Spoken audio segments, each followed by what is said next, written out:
Hello friends, welcome to threads and vlog. இன்றைக்கி பார்த்தீங்கன்னா நம்ம வீட்டில் சீடை தான் செய்ய போகிறோம். என்ன விசேஷம்னு பார்த்தீங்கன்னா நம்ம வீட்டில் கிருஷ்ண ஜெயந்தி எல்லா வீட்லேயும் வந்தாச்சு. நம்ம அவருக்கு படைக்கிறதுக்கோசரம் பார்த்தீங்கன்னா இனிப்பு சீடையும் உப்பு சீடையும் செய்ய போகிறோம். அது எப்படி செய்யலாம் பார்க்கலாம் வாங்க. நாம் கடையில் வாங்கின மாவு வச்சு தான் இன்றைக்கி செய்ய போகிறோம். இடியாப்ப மாவு வச்சு தான் நம்ம இன்றைக்கி சீடை செய்ய போகிறோம். எல்லாருமே ப்ரிப்பராக மாவு வீட்டிலே செய்வாங்க. ஒரு சிலருக்கு இந்த கடையில் இருக்கிற மாவில் செய்ய தெரியாது. அதனால் நம்ம இப்படி அதில் எப்படி செய்யலாம் அப்படிங்கிற வீடியோ தான் நம்ம இப்போ காட்ட போகிறோம். வாங்க வீடியோக்குள்ளே போகலாம். இப்போ பார்த்தீங்கன்னா நம்ம கடையில் வாங்கின அரிசி மாவு தாங்க. இதில் பார்த்தீங்கன்னா கொழுக்கட்டையும் செஞ்சுக்கலாம், இடியாப்பம் செஞ்சுக்கலாம், முறுக்கு இது எல்லாமே செஞ்சுக்கலாம். இந்த மாவில் நான் இந்த மாவு தான் வாங்கிட்டு வந்திருக்கேன். இப்போ இதில் நம்ம 2 கப்பு மாவு எடுத்துக்கலாம். ஏன்னா இடுப்பு சீடைக்கும் கார சீடைக்கும் பார்த்தீங்கன்னா 1 கப்பு. அதனால் நான் 2 கப்பு இந்த கப்பில் மெஷர் பண்ணி எடுத்துக்கலாம். இப்போ பார்த்தீங்கன்னா நான் 1 கப்பு இதில் மாவு மெஷர் பண்ணியிருக்கேன். இதே மாதிரி 2 கப்பு மாவு எடுத்து நம்ம மாவை நல்லா வறுத்துக்கலாம். எதனால அப்படின்னு பார்த்தீங்கன்னா நம்ம வறுத்து தான் அந்த மாவு இருக்கும். நம்ம இருந்தாலும் நம்ம வறுத்துக்கணும் மாவை. அப்போ தான் நல்லா கிறிஸ்பியாக வரும். அதனால் இதில் 2 கப்பு நம்ம மாவு எடுத்துக்கலாம்.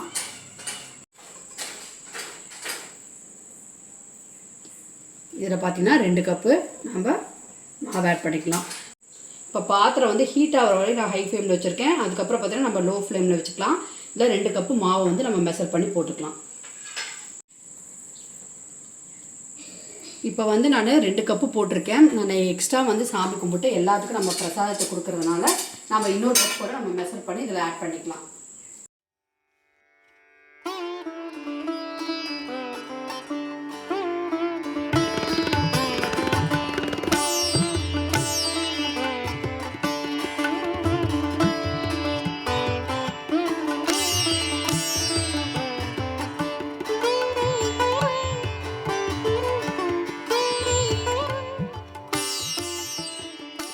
மாவு பார்த்திங்கன்னா நல்லா நம்ம வறுத்துட்டு நம்ம இப்படி எடுத்து மாவு எடுத்து லைட்டாக இப்படி லைன்ஸ் போட்டோம்னா இப்படி கோலமாக பார்த்துக்கு இப்படி வரணும்.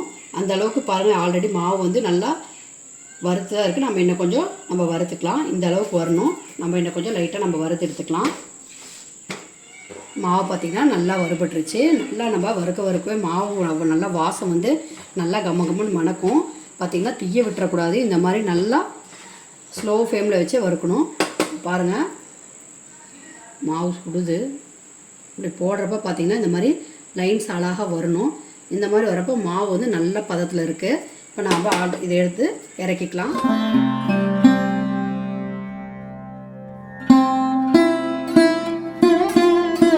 பார்த்திங்கன்னா நாம் ஒரு அரை கப்புக்கு உளுந்து வறுத்து வச்சுக்கலாம். உளுந்து பவுடர் உங்களுக்கு எதுக்குமே வேஸ்டேஜ் ஆகாது. நம்ம எல்லாத்துக்குமே முறுக்கு சுடுறதுக்கு எல்லாத்துக்குமே யூஸ் பண்ணிக்கலாம்.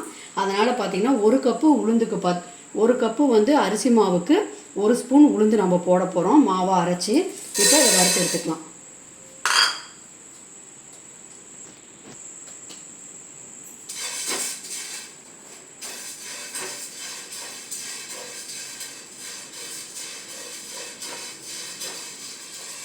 உளுந்து பார்த்திங்கன்னா ஓரளவுக்கு இந்த பதத்துக்கு வறுத்தா போதும். ரொம்ப செவக்க வறுக்க தேவையில்லை.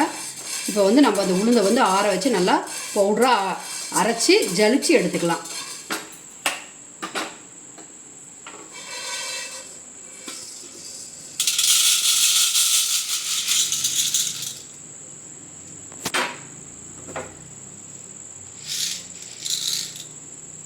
நம்ம ஜலிச்சு எடுத்துக்கலாம். ஃபஸ்ட்டு நம்ம ஸ்வீட் செஞ்சிடலாம்.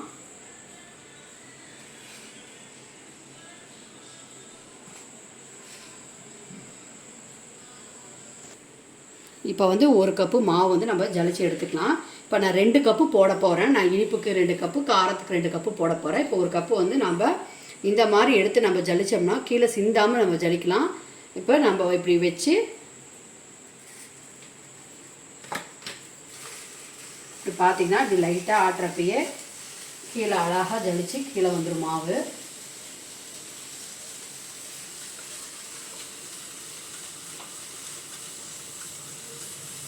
இந்த மாதிரி பாருங்கள், ஜலிச்சது போக இந்த கடை மாவில் எவ்வளோ திக்னஸாக அரிசி இருக்குது. இப்போ இந்த மாதிரி இருந்ததுன்னா பார்த்திங்கன்னா சீடை நமக்கு டப்புன்னு வெடிக்கும். அதனால் இது ஜலிச்சு எடுத்து பண்ணோம்னா ஈஸியாக இருக்கும். மாவும் நல்லாயிருக்கும், பிறுபிறுன்னு வராது. இப்போ இதை நம்ம எடுத்து கொட்டிடலாம். நாட்டு சக்கரை தான் போடுறேன் ஸ்வீட்டுக்கு. நீங்கள் வெல்லம் இருந்தால் கூட வெல்லம் போடலாம்.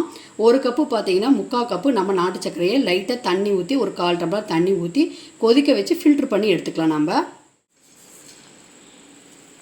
இப்போ நம்ம 2 கப்பு எடுக்கிறனால 3/4 கப்பு வந்து 2 கப்பு போட்டாச்சு. கொஞ்சமாக ஒரு 1/4 டம்ளர் மட்டும் தண்ணி ஆட் பண்ணிக்கலாம்.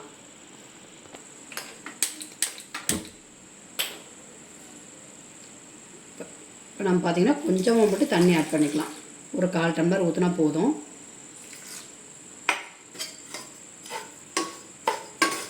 இதுலேயே உங்களுக்கு நாட்டு சக்கரை வந்து நல்லா கரைஞ்சிடும். அவ்வளோதான். இந்த அளவுக்கு வந்து நம்ம கரைச்சி அதை நம்ம ஃபில்ட்ரு பண்ணி எடுத்துக்கலாம்.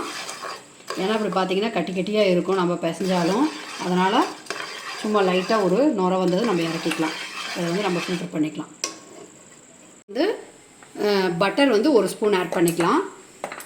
இது வந்து பார்த்திங்கன்னா நம்ம ரூம் டெம்பரேச்சரில் தான் இருக்கணும். 1 ஸ்பூனு நம்ம பட்டர் போட்டுக்கலாம். அதே மாதிரி எள்ளு வந்து கொஞ்சமாக நம்ம ஆட் பண்ணிக்கலாம். உங்களுக்கு வேணுங்கிற அளவுக்கு நீங்கள் எள்ளு போட்டுக்கலாம். இப்போ வந்து நம்ம இதை வந்து நல்லா மிக்ஸ் பண்ணிக்கலாம். நல்லா பட்டர் வந்து நம்ம இந்த மாவோட நல்லா மிக்ஸ் ஆகி வர அளவுக்கு நல்லா மிக்ஸ் பண்ணிக்கலாம்.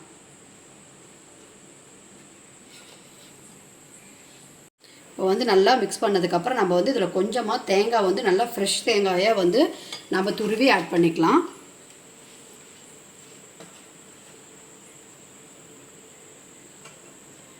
இது வந்து நல்லா டேஸ்ட்டு கொடுக்கும். தேங்காய் வந்து நல்லா நம்ம மிக்ஸ் பண்ணிக்கலாம்.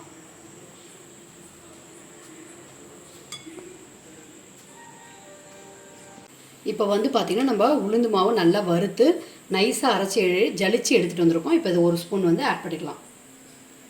1 கப்புக்கு பார்த்திங்கன்னா 1 ஸ்பூனு. நம்ம இப்போ 2 கப்பு போட்டிருக்கனால 2 ஸ்பூன் நம்ம ஆட் பண்ணிக்கலாம்.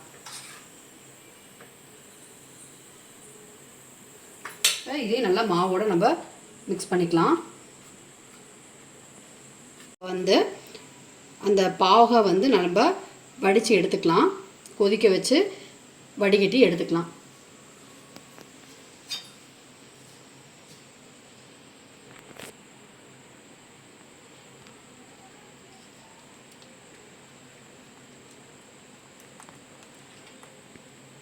இந்த மாதிரி பார்த்திங்கன்னா கட்டி கட்டியாக இருக்கும். அதனால தான் நம்ம முதல் ஃபில்ட்ரு பண்ணி எடுத்துக்கிட்டு அப்புறமேட்டு நம்ம மாவில் மிக்ஸ் பண்ணிக்கலாம்.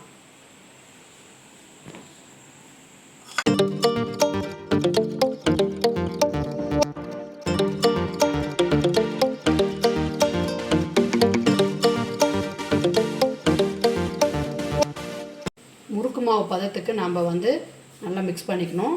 நான் பாகு இன்னும் கொஞ்சம் வச்சுருக்கேன். கொஞ்சம் கொஞ்சமாக அதை ஊட்டி நான் வந்து பார்த்திங்கன்னா மிக்ஸ் பண்ணுறேன். நம்ம ஊற்றின பாகு வந்து கரெக்டாக இருக்குது. இப்போ பார்த்திங்கன்னா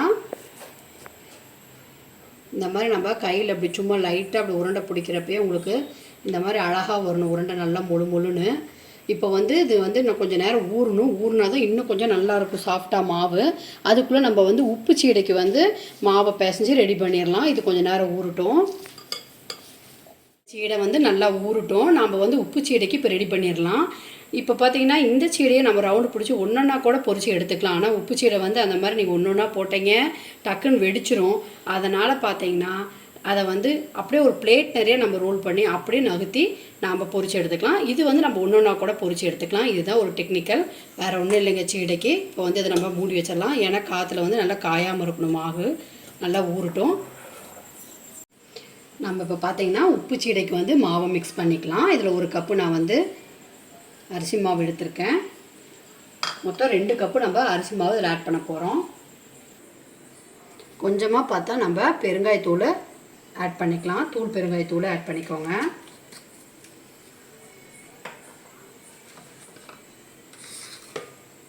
இப்போ உளுந்து நம்ம அரைச்சி வச்ச மாவு வந்து 2 ஸ்பூன். 1 கப்புக்கு பார்த்தீங்கன்னா 1 ஸ்பூனு.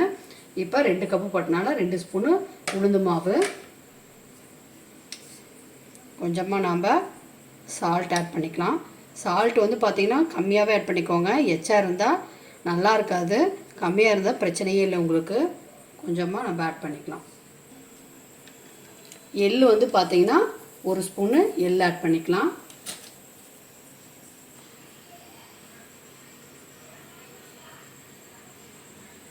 பட்டர் வந்து 1 ஸ்பூன் ஆட் பண்ணிக்கலாம். கண்டிப்பாக நீங்கள் வந்து 1 ஸ்பூன் ஆட் பண்ணணும். நம்ம இன்னும் கொஞ்சம் சேர்த்து கூட பட்டர் ஆட் பண்ணிக்கலாம். நல்லாயிருக்கும் டேஸ்ட்டு. கொஞ்சமாக நம்ம சீரகம் ஆட் பண்ணிக்கலாம். இது வந்து நல்லா ஒரு டேஸ்ட்டு கொடுக்கும், நல்லா மணமாகவும் இருக்கும் சீடை. நம்ம இதுலேயும் தேங்காய் கொஞ்சம் ஆட் பண்ணிக்கலாம். இப்போ அது நல்லா நம்ம மிக்ஸ் பண்ணிக்கலாம். ஃபஸ்ட்டு நல்லா பட்டரு உப்பு எல்லாமே நல்லா மிக்ஸ் ஆகி வரணும். தண்ணி வந்து பார்த்திங்கன்னா நீங்கள் கொஞ்சம் கொஞ்சமாகவே ஆட் பண்ணி நல்லா முறுக்கு பதத்துக்கு வர அளவுக்கு நாம் நல்லா மாவை மிக்ஸ் பண்ணி எடுத்துக்கணும்.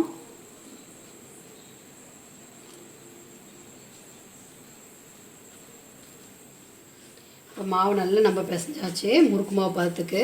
இந்த மாவு வந்து நம்ம கொஞ்சமாக எடுத்து இப்படி ரவுண்ட் பண்ணாவே அழகாக வரணும் மாவு.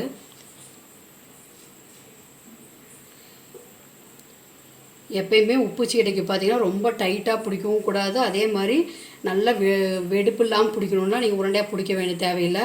ரஃப்பாக பிடிச்சி போட்டிங்கன்னா போதும். அப்போ தான் உங்களுக்கு கேப் இருந்தால் வந்து வெடிக்காது சீடை. இந்த மாதிரி இருந்தால் கரெக்டாக இருக்கும். இப்போ வந்து நாம் சீடையை உருண்டை பிடிச்சி எடுத்துக்கலாம். இந்த மாதிரி ஒரு பிளேட்டில் பார்த்திங்கன்னா ஒரு டிஷ்யூ பேப்பர் போட்டுக்கோங்க. ஈரப்பதம் இருந்தால் கூட வந்து உறிஞ்சிக்கும் சீடை, வந்து டக்குன்னு உங்களுக்கு வெடிக்காது. நம்ம பிள்ளையாரை நினச்சி கும்பிட்டுட்டு பிள்ளையாருக்கு பிடிச்சி வச்சுட்டு நம்ம சீடையை பிடிக்க ஆரம்பிச்சிடலாம். சீடை வந்து நல்லா வெடிக்காமல் வரணும். பிள்ளையாரை நம்ம பிரார்த்தனை பண்ணியாச்சு. இப்போ சீடையை பிடிக்க ஆரம்பிச்சிடலாம்.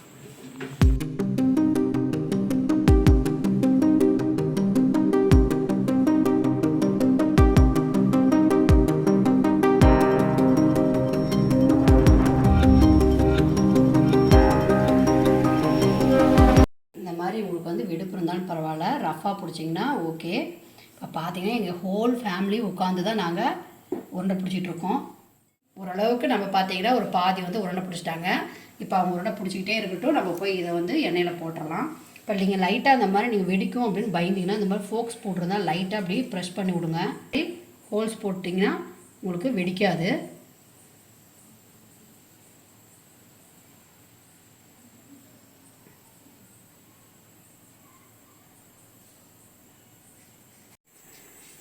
இப்போ நம்ம உப்பு சீடை தான் போட போகிறோம். உப்பு சீடையை வந்து இந்த மாதிரி டக்குன்னு எல்லாத்தையுமே ஒன்றா போட்டுருங்க.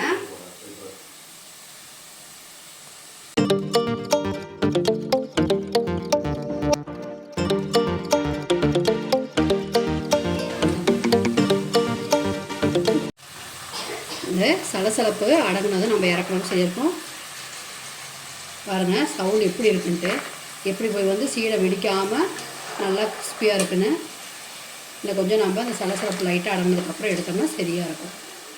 இப்போ நல்லா இதாகிடுச்சு. சவுண்டு பாருங்கள் எந்த மாதிரி இருக்குன்ட்டு. அவ்வளோதான், நம்ம இப்போ இதை ப்ளவுவில் மாற்றிக்கலாம்.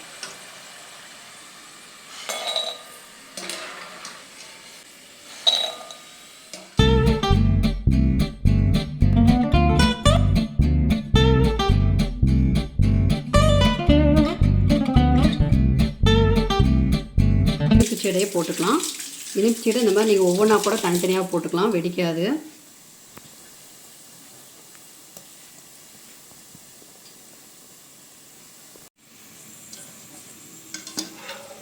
இனிப்பு சீடை பார்த்திங்கன்னா இந்த மாதிரி தான் இருக்கும். எடுக்கிறப்ப பார்த்திங்கன்னா கொஞ்சம் சாஃப்டாக இருக்கும். ஆறுனதும் உங்களுக்கு வந்து நல்லா கிறிஸ்பி ஆகிடும். நம்மளோட கிருஷ்ண ஜெயந்தி பலகாரம் ரெடி ஆகிடுச்சு. கண்டிப்பாக நீங்கள் ட்ரை பண்ணி பாருங்கள். இந்த மாதிரி ரொம்பவே டேஸ்ட்டாக இருக்கும். ரொம்ப ஈஸியான ரெசிபியும் கூட. இந்த ரெசிபியை நீங்கள் செஞ்சு பார்த்துட்டு எப்படி இருக்குன்னு நம்ம கமெண்ட் செக்ஷனில் சொல்லுங்கள். லைக் பண்ணுங்கள், ஷேர் பண்ணுங்கள், சப்ஸ்கிரைப் பண்ணுங்கள், மறக்காமல் பெல் ஐக்கானை கிளிக் பண்ணுங்கள். தேங்க்யூ.